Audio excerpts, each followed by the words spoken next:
What is everything you need to live a better life? Plenty of self-improvement guides exist on the internet. If you're watching this, it's probably because the algorithm knows you consume that sort of content. But this guide is a little different.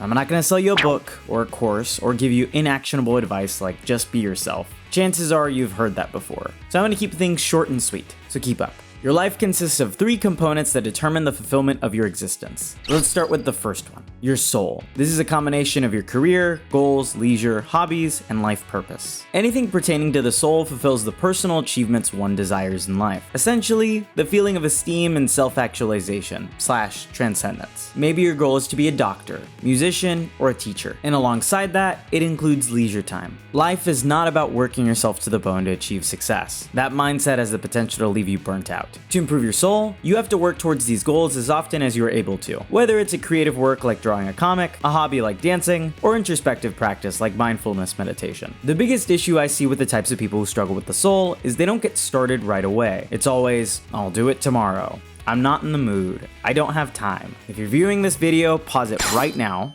and look at your daily screen time and comment it down below. If you have enough time to scroll on YouTube or TikTok, you've got time to do what you want to do. Whether you actually do it is on you. You can't give anyone else that blame. Or you may think, what if I mess up? What if I fail? That's the whole point. You need to keep trying. The purpose is not perfection. It's about not giving up. If you go into anything with the mindset of never making mistakes, you're not going to get better. Your goals are not a conclusion, they're a work in progress. But the progress has to start now. Before moving on, it's difficult if you don't have anything that you're good at or that you care about. You may feel that you've tried everything and there's nothing for you to be proud of. You may have even been told at a young age that you're good at a particular thing, like math, singing, or football. And you may have dedicated yourself to building those skills. But over time, you might feel disconnected to who people told you that you were. Part of improving the soul is stepping outside of your comfort zone. I like to call it progressive overload of the soul. If you feel you've stagnated in a skill, maybe it's time to look for an expert's opinion. If you feel you've grown bored of your career, maybe it's time for some new hobbies.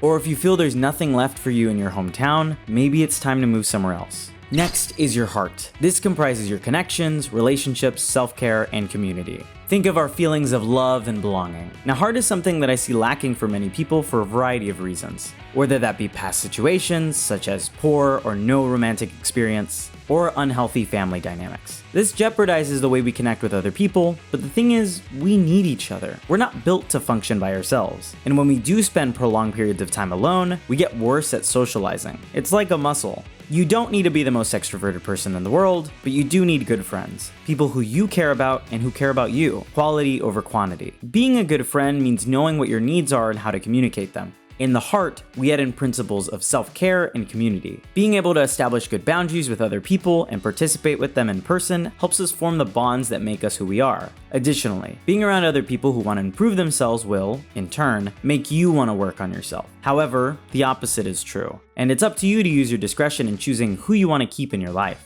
Unfortunately, alexithymia, or colorblindness to one's own emotions, is highly prevalent, especially in men, who are almost twice as likely to have it compared to women. This leaves a sizable gap in emotional expression, which makes establishing connection much more challenging. I've already made a video discussing emotions, which I'll leave in the cards above, but one technique that helps is identifying physical changes in the body during different experiences. How fast is your heart beating? What does your breath feel like? Do your muscles feel tense? Now use these descriptions to describe someone else. What emotions would they be feeling? Maybe you think they're angry, maybe they're excited, or maybe they're sad. Now if we put those parts together, that's probably what you're feeling. Being aware of what you feel is important to know who and what matters to you. If you live life detached from those around you, you're gonna live in your own head, and that loneliness will turn into a bitter wrath at those around you. It's a self-defeating attitude that unless you acknowledge it, you're gonna be stuck there forever. Last is your body. This consists of your wellness, rest, macros, exercise, and hygiene. This one is probably the most obvious. Keep yourself healthy. Get plenty of sleep, eat more whole foods, drink water, get exercise, brush your teeth, shower, all that good stuff. Basic physiological and safety needs. These are the bare minimum step for most self-improvement guides, but I'd argue this one is probably the most difficult to keep consistent at a higher level. It's easy to head to the drive-thru on your way back from work. It's easy to get distracted by your phone in bed and not sleep. And it's easy to stop exercising after a tough week. This is why you need to make the process work for you.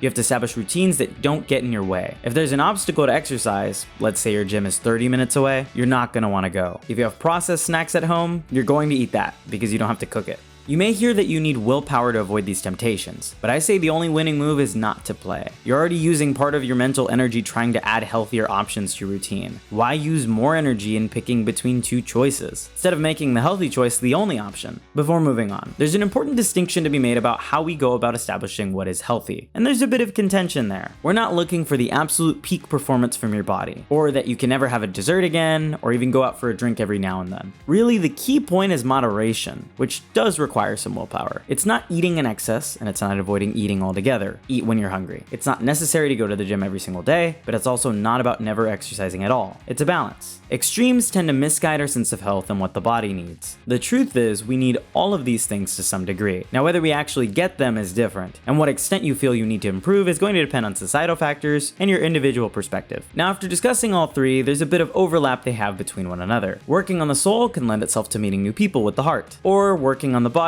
can clear stress, which lets you work more on the soul, along with every other combination. The last piece of the puzzle is up to you. This guide will never be complete because it's autobiographical. It's based off of what I've understood the concept of bettering my life to be up to this point now. Maybe in a year, I'll feel differently about some of these ideas. Who knows? But you have to take what works here and from any other guide you see and apply it to yourself. After you leave a like and subscribe, get off of YouTube and go work on your soul, heart, and body. I'm excited to see what you do. And as always, thanks for watching.